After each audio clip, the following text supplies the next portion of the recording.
Hi friends, welcome back to our channel. Video ఏంటి అనేది ఈ పాటికే మీకు అర్థమై ఉండాలి కదా.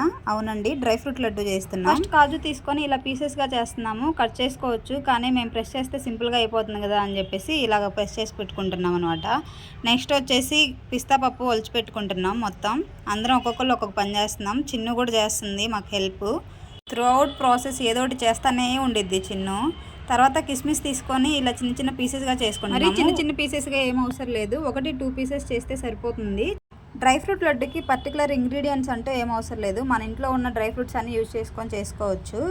పర్టికులర్ మెజర్మెంట్ కూడా అవసరం లేదు. మనకి ఏ ఫ్లేవర్ ఎక్కువ తినాలనిపిస్తే ఆ ఫ్లేవర్ ఎక్కువ వేసుకోవచ్చు, మన ఇష్టం అది. కాజు కిస్మిస్ కట్ చేసి పక్కన పెట్టుకుందాం. నెక్స్ట్ పిస్తా ఆల్రెడీ రోస్ట్ చేసినవి తీసుకున్నాం, సో దట్ ఇంకా ఎక్కువసేపు మనం గీలో వేయించాల్సిన పని ఉండదు. పిస్తా కూడా చిన్న చిన్న పీసెస్గా కట్ చేసుకొని పక్కన పెట్టుకుందాం. ఈ ప్రాసెస్లో పెద్ద టాస్క్ అంటే బాదం కట్ చేయడం. చాలా గట్టిగా ఉండిద్ది కదా, సో చాలా టైం తీసుకుండిద్ది. ఓపిక కూడా కావాలి, చేతులు నొప్పి వస్తాయి. మాకైతే డబల్ ఓపిక కావాలి, ఎందుకంటే చూడండి ఇలాంటి పిల్ల రాక్షసిని భరించాలి కదా, సో ఇంకా ఎక్కువ ఓపిక కావాలి. అన్నిటికీ అడ్డొచ్చిద్ది, చేసుకొని ఇవ్వదు పని, డబుల్ పని పెట్టిద్ది. హెల్ప్ చేస్తా అనిద్ది కానీ డబుల్ పని పెట్టిద్ది అనమాట. పట్టించుకోలేదని అలిగి వెళ్ళిపోయింది. మేమైతే ప్రశాంతంగా పని చేసుకుంటున్నాం. ఇంకా బాదం కూడా మనకి ఎంత పీసెస్ అయితే కావాలో అంత పీసెస్ కట్ చేసుకొని పెట్టుకోవాలి. దాని తర్వాత మళ్ళీ ఆడొచ్చేసాడు రా బాబు, వస్తే పెద్ద తలనొప్పి అయిన డైలాగ్ కరెక్ట్గా సెట్ అయ్యింది మా చిన్నకి. మన ఛానల్లో ఇది ఫస్ట్ వ్లాగ్ కదా, ఏదైనా స్వీట్గా చేద్దాం అని ఆలోచిస్తుంటే ఇంతకంటే స్వీట్ హెల్దీ ఇంకేముండిద్ది అని థాట్ వచ్చింది. సో అదిగా అక్కడ ట్రెండ్ అవుతుంది కదా బాగా, అందుకని ఈ లడ్డూని సెలెక్ట్ చేసుకున్నాం మేము. వచ్చేసింది మళ్ళీ, ఇంకా అతి చేస్తుంది బాగా. నేనైతే ఏమనను కదా, సో నా దగ్గర బాగా అతి చేస్తుంది. చూడండి, చేసుకొని ఇవ్వదు పని. చేతులు అడ్డు పెట్టాను, కాళ్ళు అడ్డు పెట్టాను, అలా చేస్తూ ఉండేది.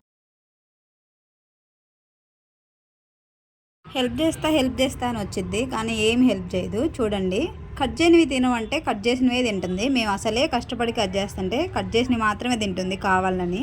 అలా ఉండిద్ది దీంతో. ఇంకా సగం మేమే తినేసాము, చేయకముందే తినేసాము మొత్తం. అలా ఉంటుంది మాతో. మరి ఇంట్లో కూడా ఇలాంటి చిచ్చర పిడుగులు ఉన్నారా? ఉంటే కమెంట్ చేయండి ఖచ్చితంగా, అస్సలు మర్చిపోవద్దు. బ్యాక్ టు ప్రాసెస్ అనమాట. బాదం చిన్న చిన్న పీసెస్గా కట్ చేసుకోండి, ఎందుకంటే లాస్ట్లో చేతులకు కుచ్చుకుంటాయి కలిపేప్పుడు, లడ్డు చేసేప్పుడు. సో చిన్నవిగా చేసుకోండి. అలా డ్రై ఫ్రూట్స్ అన్నీ కట్ చేసి పక్కన పెట్టుకుందాం. ఇంకా మెయిన్ ప్రాసెస్లోకి వచ్చేసామన్నమాట. చూడండి, తింటూ చేస్తున్నాను, ఏమనుకోవద్దు. తిండి ముఖ్యం కదా మనకి. హాఫ్ ఆఫ్ ది అలాగే తినేసా. నెక్స్ట్ కడాయి పెట్టుకొని దాంట్లో కావాల్సినంత గీ వేసాను, కొంచెం వేస్తే సరిపోతుంది. నెక్స్ట్ డ్రై ఫ్రూట్స్ ఒక్కొక్కటిగా ఫ్రై చేసుకోవాలన్నమాట. ఫ్రై అంటే వేయించుకోవాలి. ఫస్ట్ కాజు వేస్తున్నాను. చూడండి, కాజు లాస్ట్లో పొడి పొడిగా ఉండిద్ది కదా, ఆ పొడి వేయొద్దు, ఎందుకంటే అది మాడిపోయిద్ది. అది కొంచెం కలర్ చేంజ్ అయ్యేంత వరకు అలా వేయించుకుంటూ ఉండాలి. అలా తిప్పుతూనే ఉండాలి, లేదంటే లాస్ట్లో ఏమో వేగిపోతాయి, పై అలాగే ఉంటాయి. అలా వేయించిన తర్వాత తీసి పక్కన పెట్టుకుంటున్నాను. నెక్స్ట్ ప్రాసెస్ అంతా సేమ్ అండి. ఇలాగే డ్రై ఫ్రూట్స్ అన్నీ గీలో వేయించుకోవాలి. కడాయి పెట్టుకొని గీ వేసుకొని నెక్స్ట్ నేను కిస్మిస్ వేస్తున్నాను. కిస్మిస్ కొంచెం తెలుస్తుంది కదా మనకి, వైటిష్గా వచ్చిద్ది. అలా వచ్చేంత వరకు వేయించుకొని అవి కూడా తీసి పక్కన పెట్టుకోవాలి.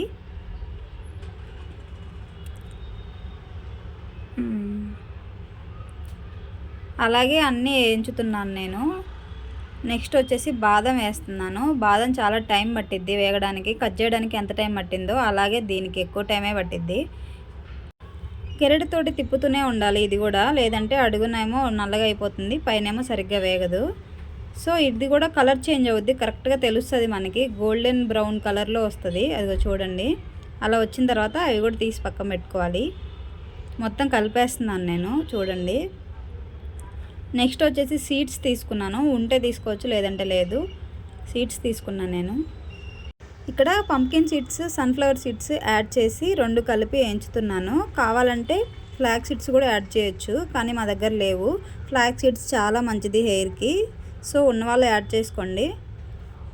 ఇవి ఫ్రై అవ్వడానికి కొంచెం టైం తీసుకుండిద్ది. ఫ్రై అయిన తర్వాత లాస్ట్లో ఆల్రెడీ మనం రోస్టెడ్వి పిస్తా పప్పు తీసుకున్నాం కదా, అవి దీంట్లో యాడ్ చేసుకుందాం, జస్ట్ గీ ఫ్లేవర్ కోసం అంతే. 3 కలిపి ఫ్రై చేసుకొని పక్కన తీసి పెట్టుకోవాలి. ఇక్కడ మీరు చూసారంటే ముందు ఫ్రై చేసిన వాటితో నేను కలపట్లేదు ఇవి, ఎందుకనేది ముందు చెప్తాను. నెక్స్ట్ నువ్వులు వేయించుతున్నాను. ఇక్కడ ఉన్న డ్రై ఫ్రూట్స్ అన్నీ నువ్వులతో సహా చాలా మంచిది హెల్త్కి, పిల్లల గ్రోత్కి కూడా చాలా మంచిది. అలాగే లేడీస్ ప్రాబ్లమ్స్ కూడా చాలా వరకు సాల్వ్ అవుతాయి. రోజు ఒకటి తినడానికి ట్రై చేయండి ప్రతి ఒక్కళ్ళు. చూడండి, నువ్వులు కూడా కాజు వాటర్లో కలిపేసాను. నెక్స్ట్ కొంచెం గసగసాలు వేయించుకుంటున్నాను, జస్ట్ ఫ్లేవర్ కోసం అంతే, మ్యాండేటరీ ఏం కాదు, కొంచెం వేసుకుంటే బాగుంటుంది. తర్వాత ఎందుకు అవి పక్కన పెట్టాను చెప్తాను కదా, చూడండి. పప్పు గుత్తి తెలుసు కదా, దాంతో ఇలా ప్రెస్ చేస్తున్నాము. సో అవి చిన్న చిన్న పీసెస్గా అవుతాయని. ఇక్కడ అన్నిటికీ నేనున్నానంటూ వచ్చిద్ది, ప్రతిదానికి అడ్డుపుల్లలాగా అన్ని కింద పడేసి మాకు డబల్ పని పెట్టడానికి, అంతే, ఏం చేయదు అక్కడ. మాకు ఇలా అలవాటు అయిపోయింది దాంతో. ఇంకా నెక్స్ట్ ప్రాసెస్లోకి వెళ్దామా. డేట్స్ చూపిస్తున్నాను చూడండి. ఆల్రెడీ సీడ్స్ లేని డేట్స్ తీసుకున్నాం మేము, ఆల్రెడీ పక్కన కలిపాం, అందుకని చెప్పేసి ప్యాకెట్ చూపిస్తున్నాను జస్ట్ ఫార్మాలిటీ కోసం, కానీ అందరికీ తెలుసు కదా డేట్స్. నెక్స్ట్ టాస్క్ అంటే ఇదే, చేతులు నొప్పి వస్తాయి, చాలా ఎక్కువ టైం పట్టిద్ది కలపడానికి. చూడండి ఎలా కలుపుతున్నామో. ఇలా మనం వేయించుకున్న డ్రై ఫ్రూట్స్ అన్నీ కలుపుకొని దాంట్లో మనకి ఎంతైతే అవసరమో అంత డేట్స్ తీసుకొని ఇలా కలుపుకోవాలి. మనకు అర్థమవుతుంది కలుపుతుంటే, సరిపోకపోతే ఇంకొంచెం యాడ్ చేసుకొని కలుపుకుంటే సరిపోయిద్ది. దీంట్లో గీ వేసాము కానీ అది స్కిప్ అయింది, గీ ఆప్షనల్, వేసుకుంటే వేసుకోవచ్చు లేదంటే లేదు. చూడండి కష్టపడి ఇలా కలిపామన్నమాట. కలిపేసరికి దూలు తీరిపోయింది. నెక్స్ట్ లడ్డూలు చేస్తున్నాం. అసలు ఎక్కడికి వెళ్ళదు, మా పక్కనే ఉండిద్ది చిన్ను. కానీ ఇంత కష్టపడి చేసుకుని ఆ టేస్ట్ చేస్తే ఆ సాటిస్ఫాక్షనే వేరు కదా. నాకైతే చాలా సాటిస్ఫైయింగ్గా ఉండిద్ది.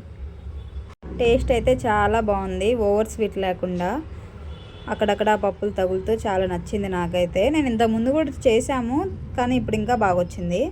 అలా అన్నీ చేసి పక్కన పెట్టుకున్నాం అనమాట.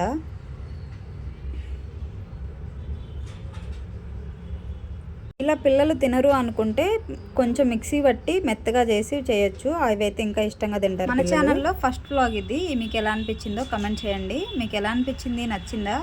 అయితే సబ్స్క్రైబ్ చేయడం అస్సలు మర్చిపోవద్దు. Thank you for watching.